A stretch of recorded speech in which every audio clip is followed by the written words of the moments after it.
India was beneath his feet. But Thomas had not crossed thousands of kilometers simply to reach another port.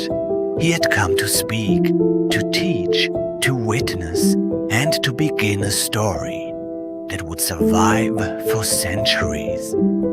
Thomas had not arrived in an empty land.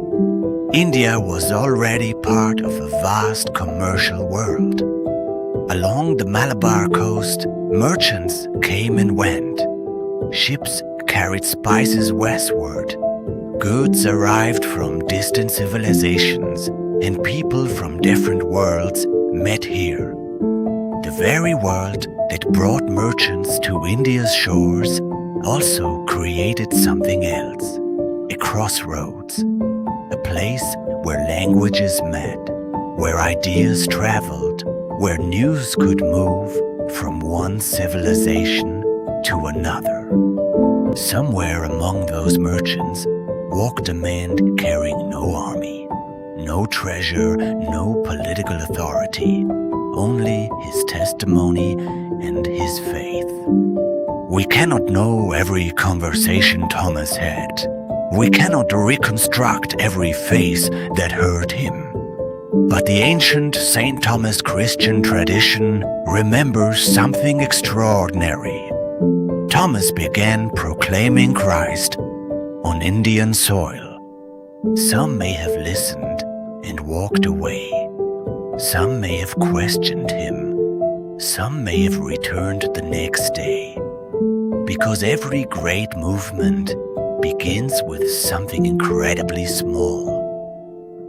The gospel did not begin with a cathedral. It began with people, conversations, families, questions, and faith.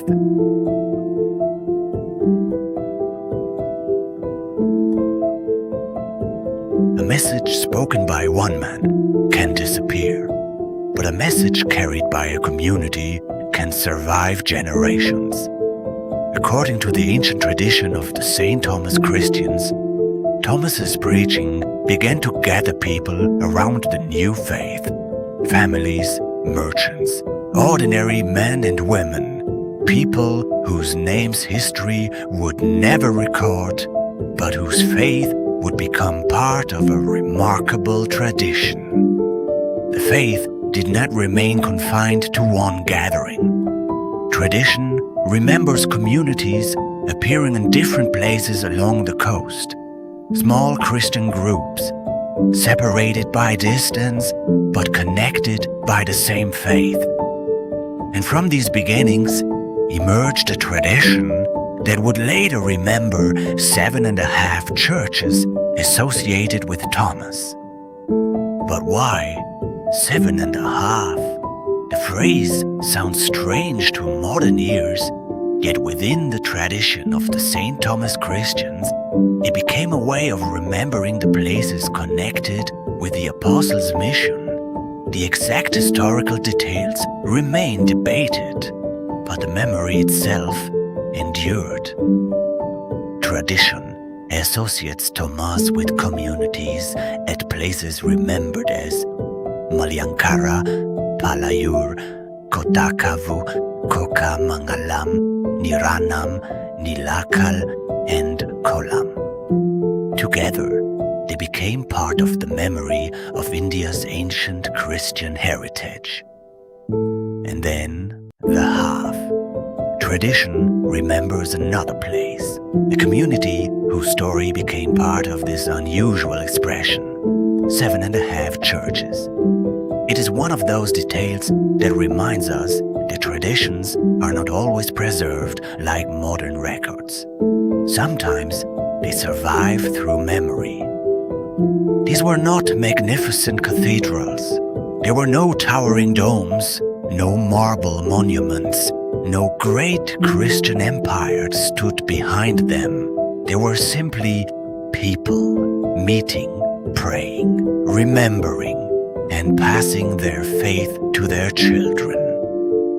And perhaps this is where the story becomes truly remarkable. Christianity was no longer simply something Thomas had brought across the sea. It was becoming the faith of people who had been born here. India was no longer merely the destination of the missionary. It was becoming home to a Christian people. Centuries later, these Christians would become widely known as the Nazranis. The name is connected to Nazareth, the town associated with Jesus.